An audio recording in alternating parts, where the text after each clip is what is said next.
It is a genuinely unique thing. It was the world's first driverless electrified railway. It ran across central London, quite similar to the route the Crossrail is going to be running next year.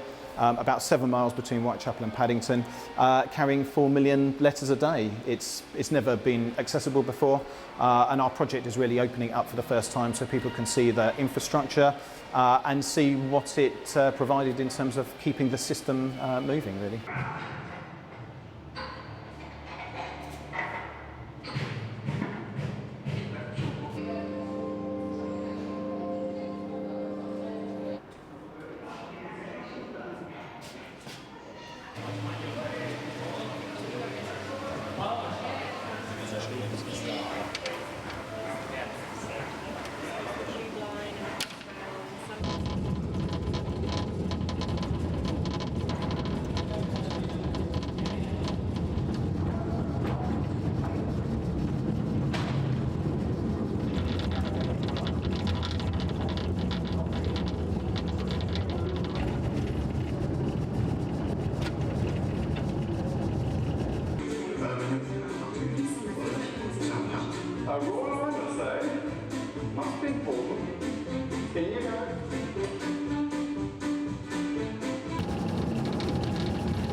When you're in Mail Rail, you're within our best exhibit, if you like. You know, you're actually within the kind of the structure of it.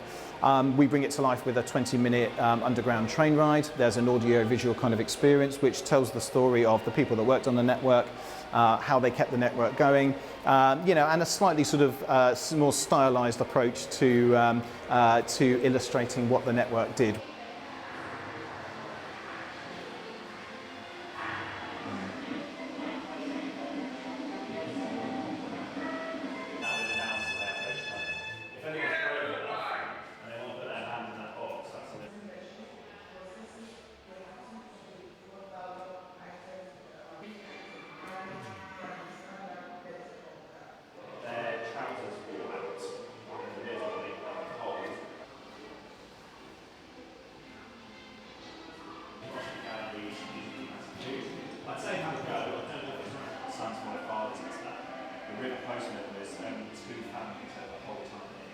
It's a very quirky, very British kind of story actually, which I think appeals to a lot of people. There's a lot of kind of eccentricity in there, and you definitely see that come through in the collections and the stories.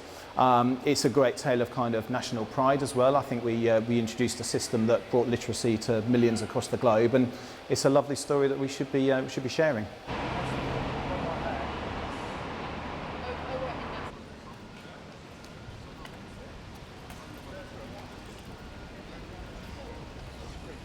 Even if we live in a modern technology, we have to keep the old-fashioned things like books, letters, postcards, and they have a good value as well.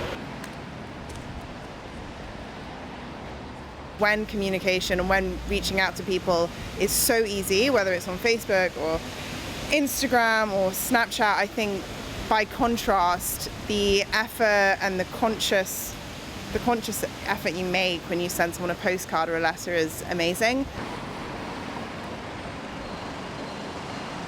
When I was 16, when I got a love letter from my boyfriend, it was amazing. I still have these letters in my boxes secretly. I keep them.